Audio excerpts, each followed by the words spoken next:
இன்றைய முதல் வாசகத்திலும் நற்செய்தி பகுதியிலும் இறைவார்த்தை நமக்கு கொடுக்க இருக்கும் நற்செய்தி என்னவெனில், இறைவார்த்தைகள் சிலவற்றோடு ஒப்பிட்டு சொல்லக்கூடிய வசனங்களாகவும் நமக்கு அமைந்துள்ளது.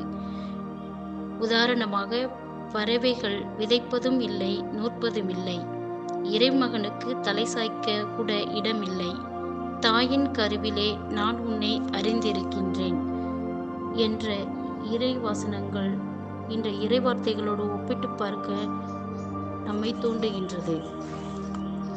இவ்வாறாக தவக்காலத்தின் முன் தயாரிப்புக்கான இறை வார்த்தைகளும் ஏறக்குறைய 1 மாத காலமாக வாசிக்க கேட்கின்றோம்.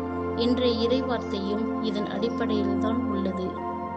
இன்றைய அரசியல், சமூக, பொருளாதார வாழ்க்கை சூழல் இவற்றுக்கு ஒத்தவையாக அமையுமா என்றால், வெறும் மனித பார்வைக்கும் உலக வாழ்வின் கண்ணோட்டத்திற்கும் மிக அப்பாற்பட்டவைதான்.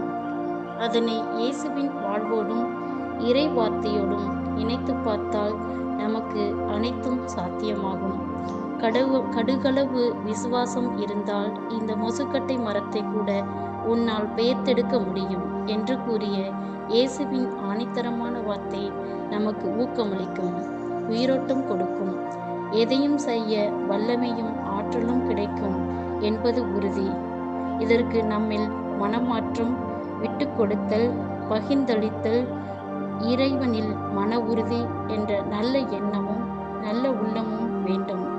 ஆகவே இறை வார்த்தையை கேட்பதோடு நின்று விடாமல் சிந்தித்து தியானித்து தமக்குள் ஆசை போட்டு அவற்றை பின்பற்றி வாழ்ந்தால் எல்லாம் வல்ல இறைவனை கொண்டு எல்லாம் நமக்கு நடக்கும்.